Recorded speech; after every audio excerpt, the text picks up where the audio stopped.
is up, everybody? You know who it is. It is your allies behind enemy lines. Ryan and Joey coming at you thoroughly behind enemy lines in Cowboys territory. Hopefully, you're watching us here on YouTube. If not, check us out anywhere you can find your podcasts: Apple Podcasts, Spotify, Google Podcasts, all by searching at Allies Behind Enemy Lines. Not searching at Allies Behind Enemy Lines, just Allies Behind Enemy Lines.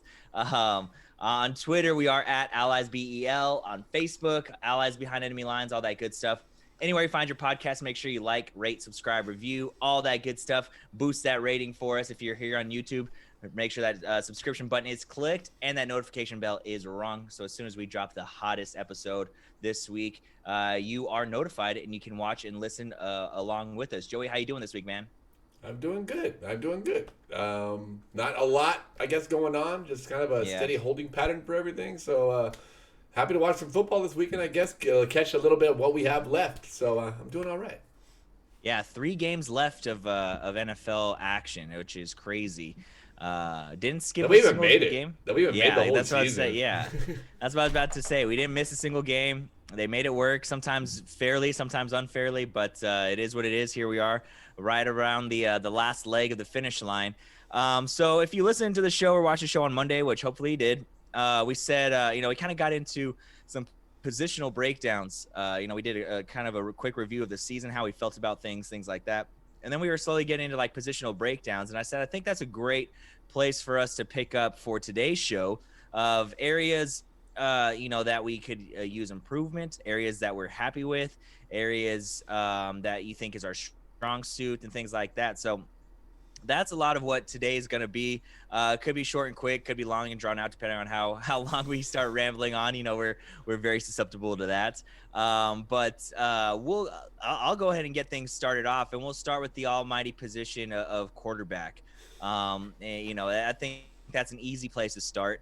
We'll start on the offensive side of the ball and kind of stick there, and then move over to the defensive side of the ball. So obviously, the big question mark is going to be, is Alex Smith coming back? He said he intends to, and Ron Rivera has said if he intends on coming back, then we would plan on having him back. And so, that will that'll obviously answer a few questions, because as you said on Monday, we can't afford to keep him and maybe bring in another big name quarterback of somebody that we might want, like a Stafford or Ryan, pipe dreams, or Deshaun Watson, things like that. So, I don't know how I feel about it. I think Alex Smith did a great job for us this year.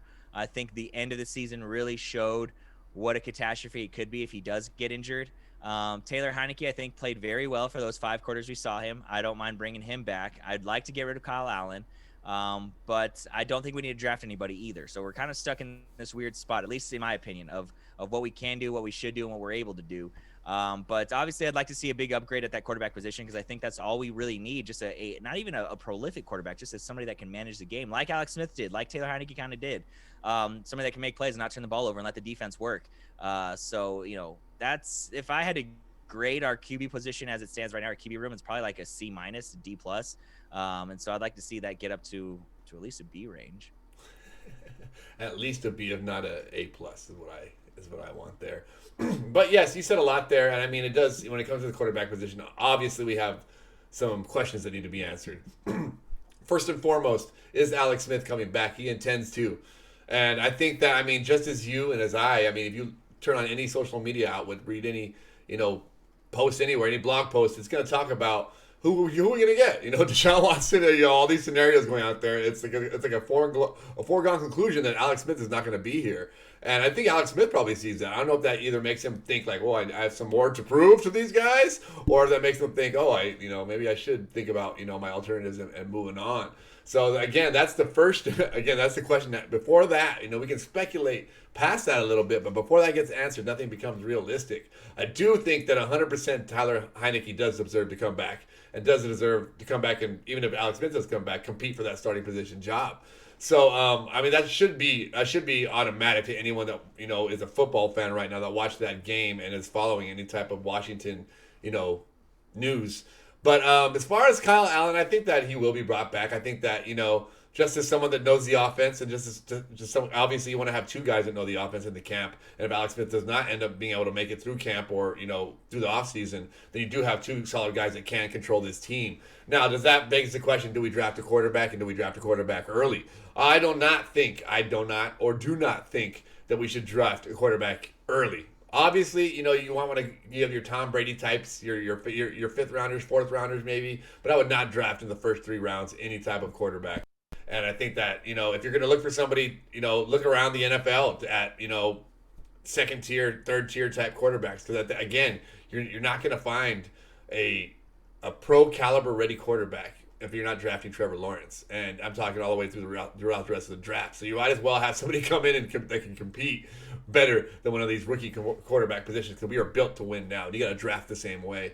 So answer that Alex Smith question, and then then we can talk. Yeah, absolutely. I agree. And like I said, if we can take a chance on somebody late in the draft, now this might be a little homerish, but I'll give you 5 guys that I would be interested in taking late and just taking a shot on. Two of them are two of them are former Texas quarterbacks in Sam Ehlinger and Shane Buechele. Just bring them in, see what they do. The third one would be Ian Book from Notre Dame. He played pretty well, much better this year than he did last year, and he played pretty well in 2019. So that wasn't a bad. I don't think that'd be a bad pick. And then my fourth guy, I won't give you 5. I only got 4 here, I guess. I'd ride with KJ Costello out of Mississippi State. Guy's got, I think, a pro-ready arm. I think, he went through a lot of change there at Mississippi State. I think he went through like 2 or 3 different offensive coordinators, whatever. But if we were going to take a guy in that 6th or 7th round, those would be the 4 guys that I'd like to shoot for. I don't know if Buechele and Ehlinger will be there around that time. I think Costello could be.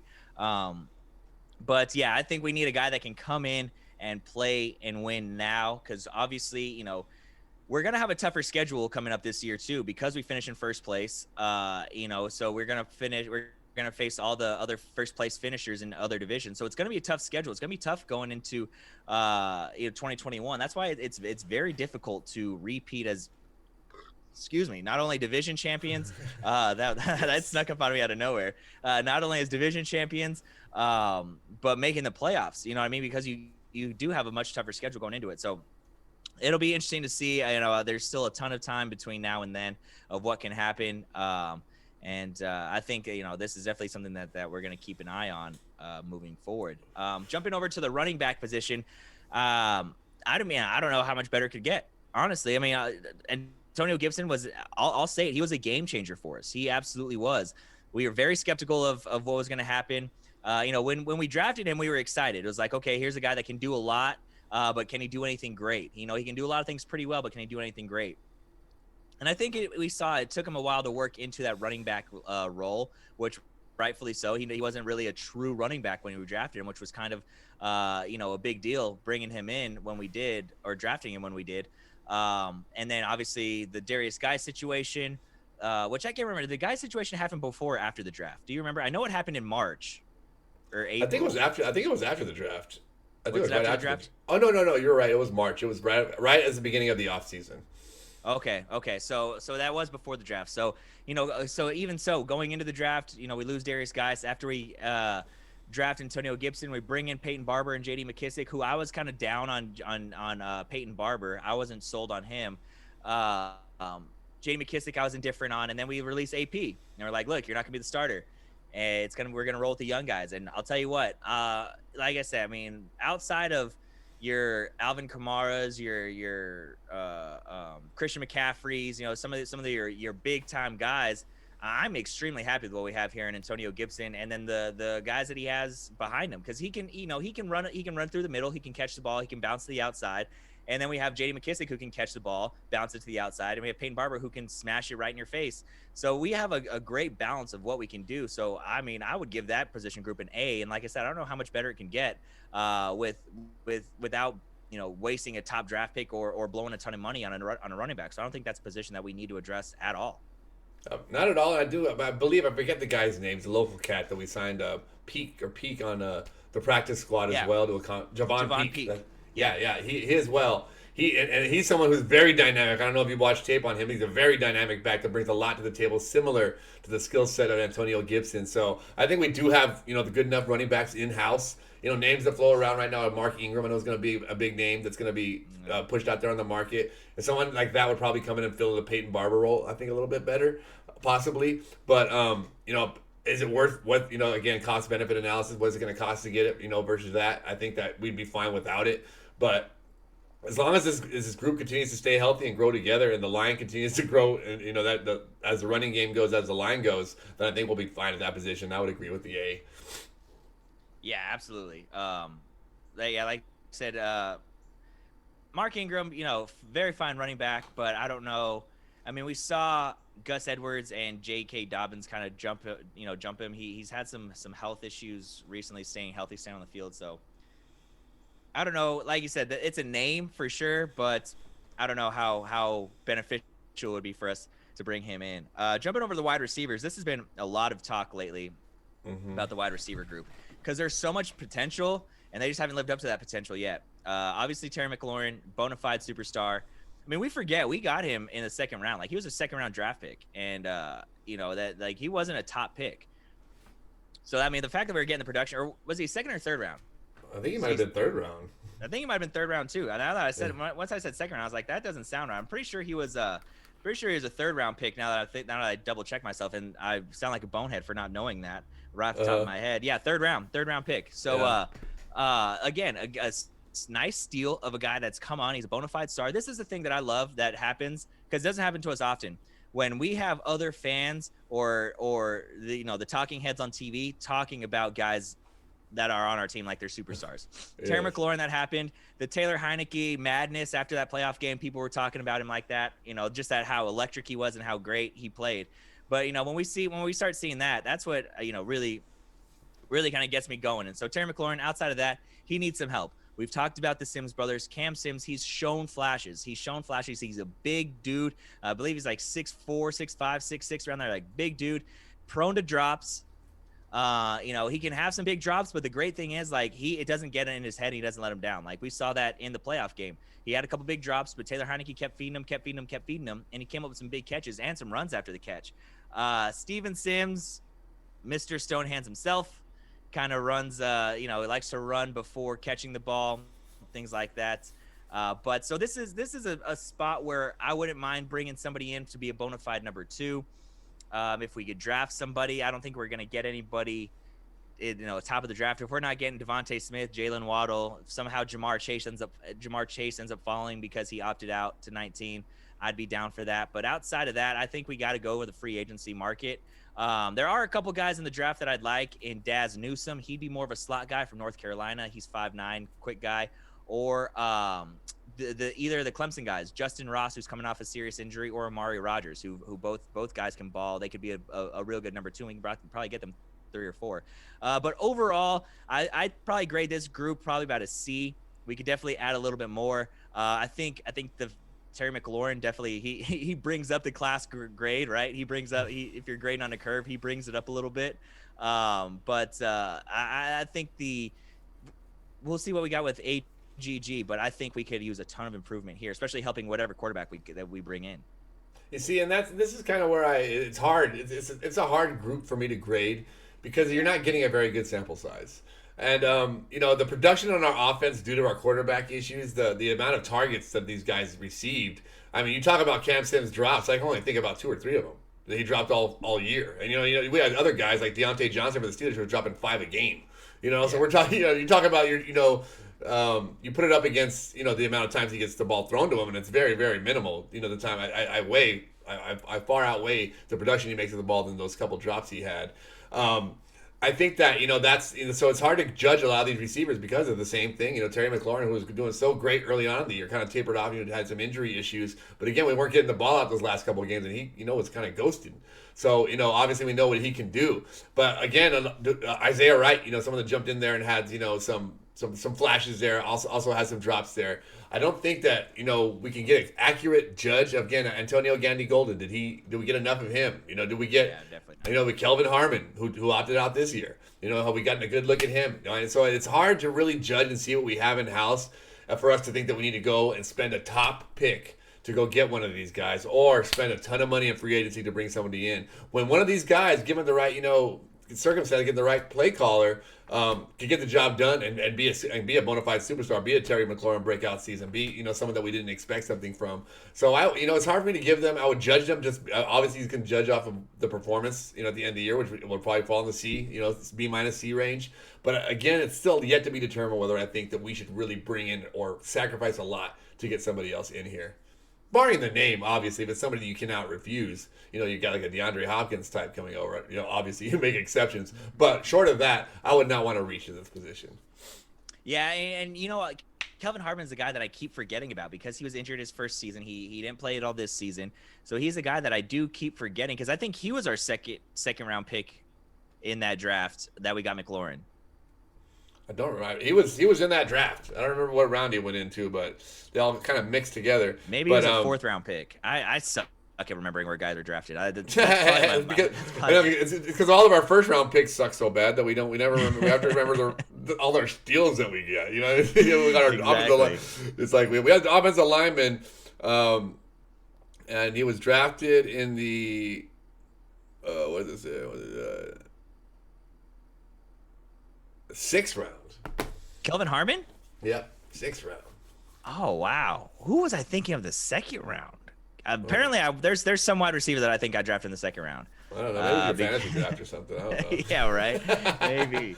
Yeah, I don't know. Anyway, but yeah, so he's a guy that I keep forgetting about. But because there's been a lot of talk about how great he was and how good of a performer he was coming out of college. That there's still kind of a question mark. It's funny to have a question mark over a guy that's a sixth round pick and saying, hey, what do we have here? Mm-hmm.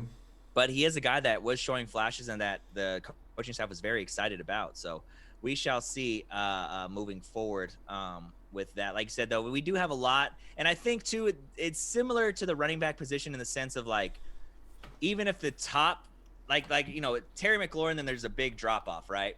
Mm-hmm. But everyone is kind of, like, right in there with each other. It's not like it's like Terry McLaurin, then a big drop off, and then somebody else, another big drop off, somebody else. It's like it's Terry McLaurin, a big drop off, and then they could all kind of be interchangeable there. Like you can put Cam Sims in there, you can put AGG, you can put Steven Sims in there. All kind. I wouldn't put Steven. I think he's a little one down from them. Yeah. I put Cam Sims and I'll hopefully Kelvin Hartman in that upper echelons. And possibly Isaiah Wright, but I think Steven Sims drops in crucial situations, and the fumbles are just. You can't do that, and once you get it's you almost get broken, so to speak, once that happens. Yeah, for sure. Especially, it always seems like it's like on a big third down where he would have. It's like 3rd and 8, and he would have had 9, but he dropped it. Yeah, that's always a little frustrating. Going over to the tight end spot. Now we made a couple off-season moves. At the tight end spot, we brought in Tyrone Swoops and one other tight end, didn't we? You remember? Don't remember who his name is. I don't remember his name. Yeah, or maybe it was Tyrone Swoops. In the same time, we brought in Javon Leak. We signed them both at the same time. Yeah, we signed them. I think it was 2 tight ends. I think it was Tyrone Swoops. Because all it made me think it was them. They love the Logan Thomas formula, ex-quarterback. They showed that worked out well. So let's double down on Swoops, which I'm with it. So I was happy about that. I mean, I think we still got Jeremy Sprinkle in there, who's a great blocking, and I mean a lot of that blocking game, but he goes unseen. He's almost like it reminds me a lot of Donnie Warren, a name that might not pop out to you, but of those early Hog days, he was the tight end. I mean. He didn't really catch any passes, but he just was always in there on those downs where we had to pick up a yard. So I think, yeah. Yeah, no. So yeah, Logan Thomas. I think he's shown that he can be an NFL an NFL tight end. We said that on Monday show that he that Pittsburgh game is really where he broke out and was like, okay, this is a dude that we can rely on in big situations, big. Number 3 in the NFL. Yeah, which is like I said, he got drafted as a quarterback. Was a college quarterback and then made the switch, and he's really finding his footing as an NFL pass catching tight end. And as you mentioned, Jeremy Sprinkle, good blocker. He's not going to catch a ton of balls. He might be a red zone threat because he's a little bit bigger. Might even sneak him in there at fullback a little bit whenever we need one. But this is a position too where it's like I think Logan Thomas is great where he's at. I don't know how many 2 tight end sets we really need, how many 3 tight end sets we really need. But like you said, bring in Tyrone Stoops. The guy's an athlete, former college quarterback as well, the 18-wheeler. And former Texas guy. So, we got a little hometown bias there. But he's from Whitewright, which is maybe 30 or 45 minutes north of me, like the smallest town. Like I think their graduating class is like 46 kids or 50 kids or something like that. I had a kid that played baseball for me. He's from Whitewright, and he says he's known everybody in his school since like the 4th grade. Like they all just kind of move up together. You know what I mean? Like it's a tiny town, and so I think that I'm pretty sure that's where Tyrone Stoops is from. So like Another I said, 6'4" beast, dude. He's a beast, 6'4", too. I'm telling you, yeah, and he's an athlete. He can move. He can he'll run through you. He'll run around you. He'll make some moves. So, it'll be interesting to see what kind of moves he makes in training camp and things like that. No pun intended. But again, this is a position where I don't feel like it needs to be addressed. It's not high on the priority list. If we can make an improvement or two, let's do it. But I'd feel comfortable giving this like around a B minus B. To me, it's an A plus because it's above expectation.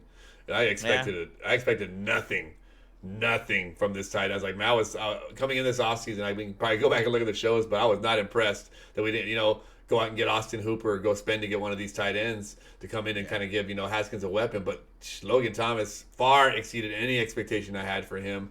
Not to mention, he's a really cool guy. I saw an interview with him on Good Morning Football one morning, and the way he sits there is all smooth. And one of the guys told him, I was like, man, some of those guys don't know, but they all talk about Patrick Mahomes' arm, whatnot. But I guarantee you that we still think that you could throw the ball as far as as him. And he's like, man, I'll let them young boys have it.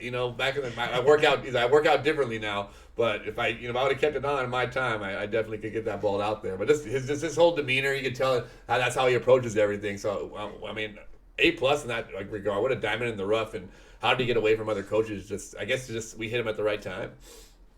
Yeah, for sure. It could have just been a timing thing, but that is funny. Yeah, because he did have a big arm, and it's just some other of the quarterback intricacies that he had struggled with. But no, I agree with you with your saying that it's an A plus in sense of expectation. But like I said, if we could make some improvements, sure, go for it. We'll see what we got with some of these guys coming into training camp, some of these practice squad guys, and we'll kind of keep it moving from there. Now, as far as the offensive line goes, I think, far exceeded expectations, especially when we started getting banged up.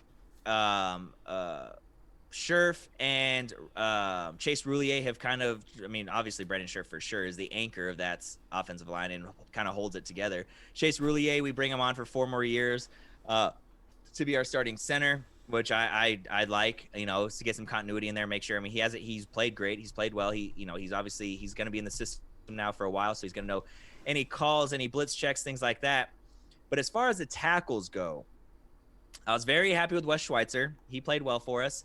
But outside of that, I think the tackles do need quite a bit of help. We'll see what happens with Sadiq Charles. I know he's more of a guard. We tried him at left tackle, right tackle. Morgan Moses, we'll see. He's a fine right tackle as well. But I think, look, if we're going based off expectation, I'd give this group another A, especially after the way they started and the injuries started piling up. Became an A. But as far as if you're comparing it to others around the league, probably around a D. So I think that first round draft pick, I think there's a couple guys that can play tackle like from day one, and I think those are the type of guys we need to go get at 19. Was that giant guy that plays for Alabama? What's that guy's? They look like he didn't allow a sack in all 4 years. Yeah, that's the kind of guy we need to go get. Yes, in the first round, Alabama in the first round, we have not gone wrong. I think we should just continue to hit that formula. But yeah, I agree with you. Bringing back Chase Roulier was huge. I think Brandon Scherf has talked about wanting to stay, so I think we'll lock that up as well. Wes Schweitzer has blown all expectations with left guards. I'm pretty happy with that interior there. Tackles, Morgan Moses, again, I think he, suffers from injuries a lot like Trent Williams did. That's just, it seems like that position just has tackles have a terrible time. It's just the mobility there of having a good, solid tackle play 16 games for you. But I think Cornelius Lucas, that's his name, that came in and kind of played well there as well. I would like to add, just one. I think if we can just get one good tackle in there that's, above what we have now, even just a good solid backup just to support that and come in and perform if one of those guys can't do it. I think that we're pretty solid there. So I definitely would agree with the A grade there. But again, I don't know about reaching for one of these left tackles. Or right tackle, whatever position. I think it's something that we could probably get pretty easily through free agency or later in the draft. But I don't think it's where our priority or focus should be shifted. That's interesting. So let me ask you this: with that first round pick, what are you looking to do? Middle linebacker. See, that's the thing though. There aren't a lot of linebackers in that slot. Then you go up and then you get one, and then you swip up with somebody and you get rid of that extra third or that extra third we have. And see, I'd almost be willing to drop back a little bit because that's where you could probably get one. I don't know. I think I think you want elite, you don't go backwards for elite. I mean, unless you find one of those diamonds in the rough. Ron Rivera, I guess, is probably going to be the best person to know. Someone like that who we're looking for. But in my mind, I said it on the show, and I don't think we'll have time to get the defense today. But that to me, that's almost better than we need that more than quarterback. That needs to be, that position has been far and away just like quarterback. We have not had one of those in a long time.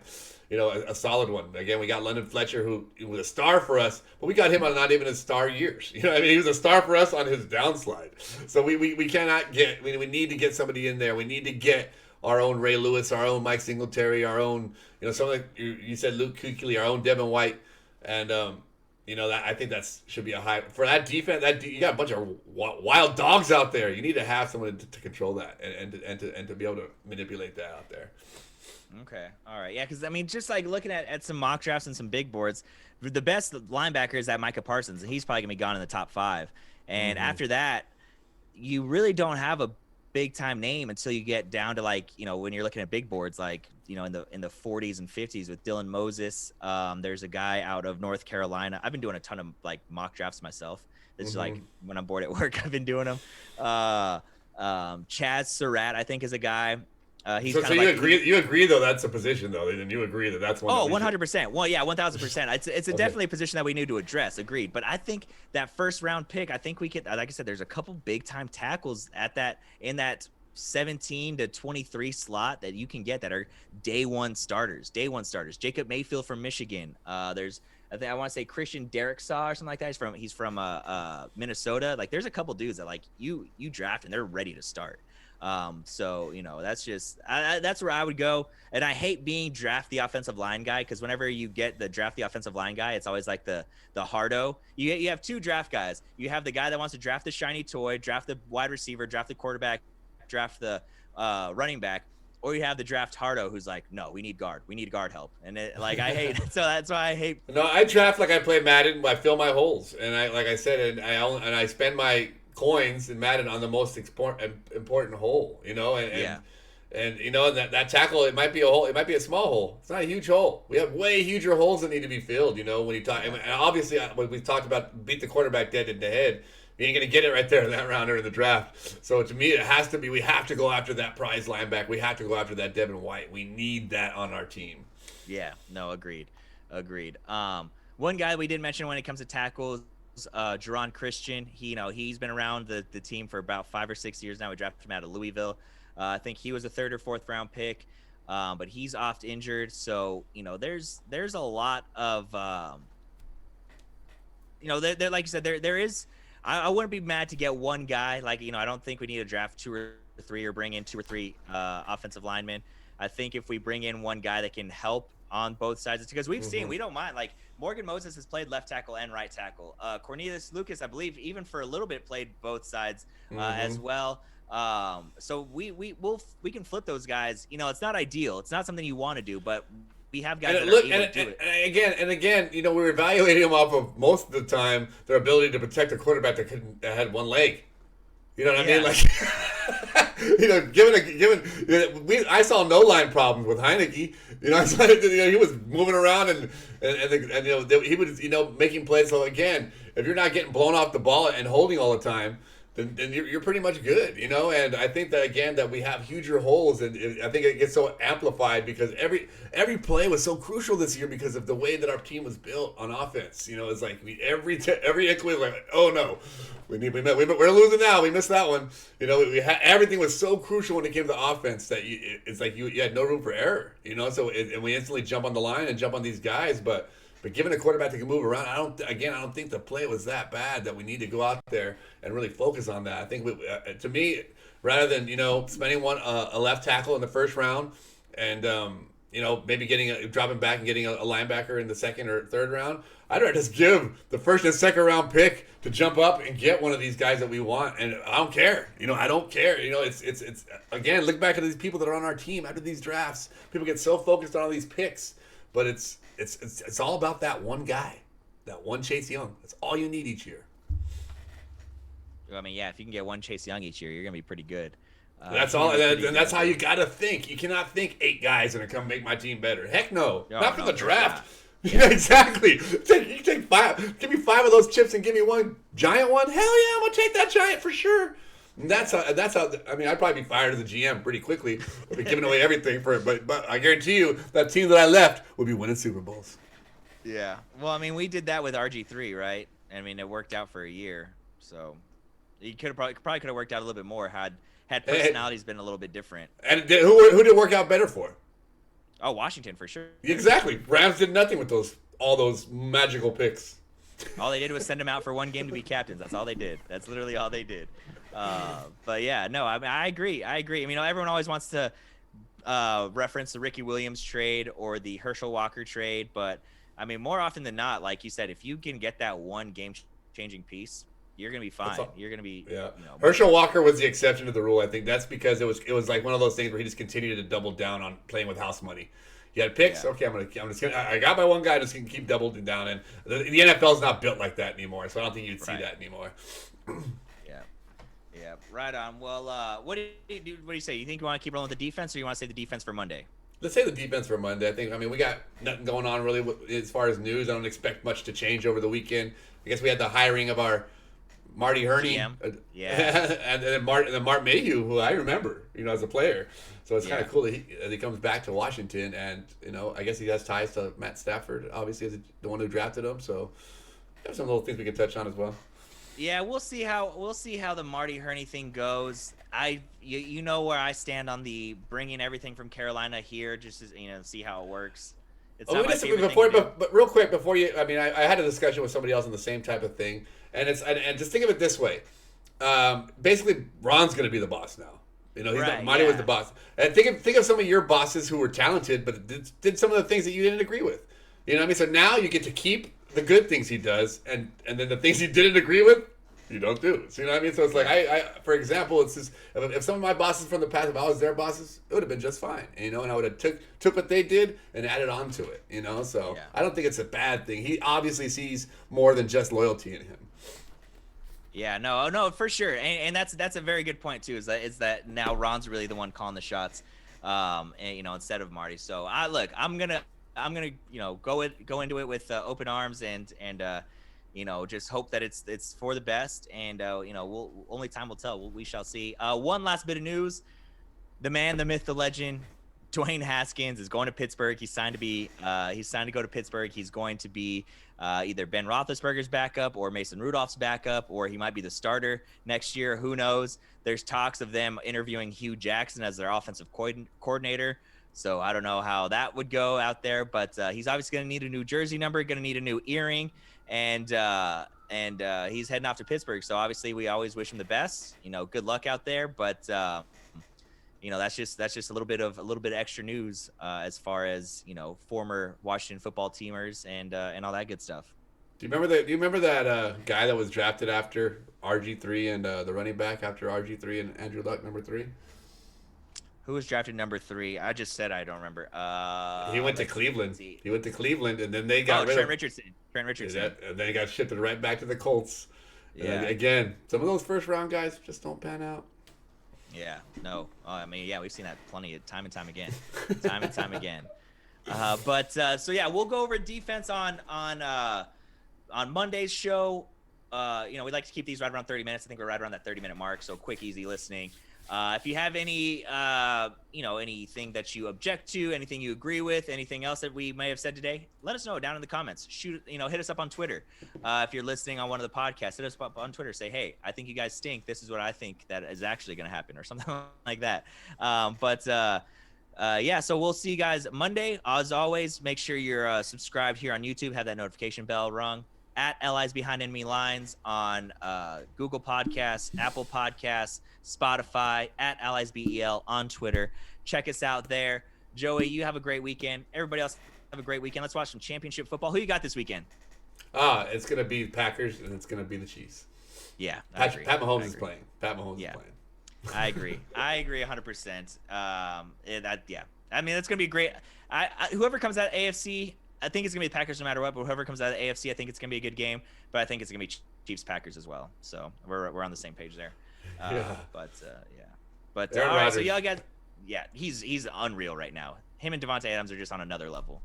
Yeah, the worst thing that happened in the NFL was when they drafted a backup quarterback for Aaron Rodgers, or a potential replacement. That's the worst thing that happened in the NFL. I was having a conversation with somebody the other day. Like, I wonder how much of that really has to do with how well he's playing. I'm sure probably a lot. 100%. And if you've ever watched or listened to Aaron Rodgers, he's 100%, 120% competitor.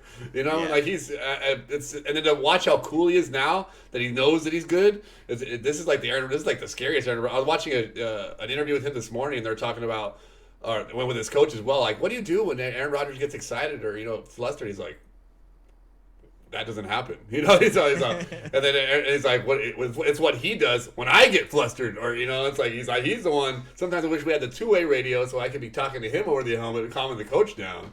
Who's kind of messing. It's like, I got this, and this the way, and you can see in the way he was that he 120% believes that. So before, when I made my initial bracket, I had the Chiefs repeating. I don't know if the Chiefs can beat that Packer team. It's really good. It's really good. Also, too, real quick, this maybe because I was about to talk about the Packers defense. Preston Smith, shout out, obviously former Washington football teamer, Washington Redskin. But Trent Murphy, Buffalo. I totally forgot about Trent Murphy until I was watching the game last week, and I was like, holy shit, Trent Murphy, that's where he was.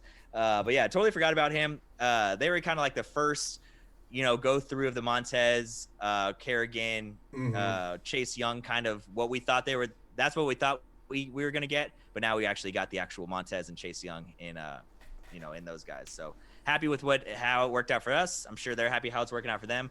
But that was just a quick little side note. But yeah, so I got Packers Chiefs as well. I think Aaron Rodgers is on a different level. Would be crazy if the Packers drafted a backup quarterback because they knew this would happen. They're like, we need to push Aaron to that next level. Let's get to push this guy. Draft Jordan. Yeah, exactly. Exactly. That's chestnut checkers right there. But all right, so as we wrap up here again, we'll see you guys on Monday. Thanks for listening. Thanks for watching. Y'all take care. Have a great weekend. Bye-bye.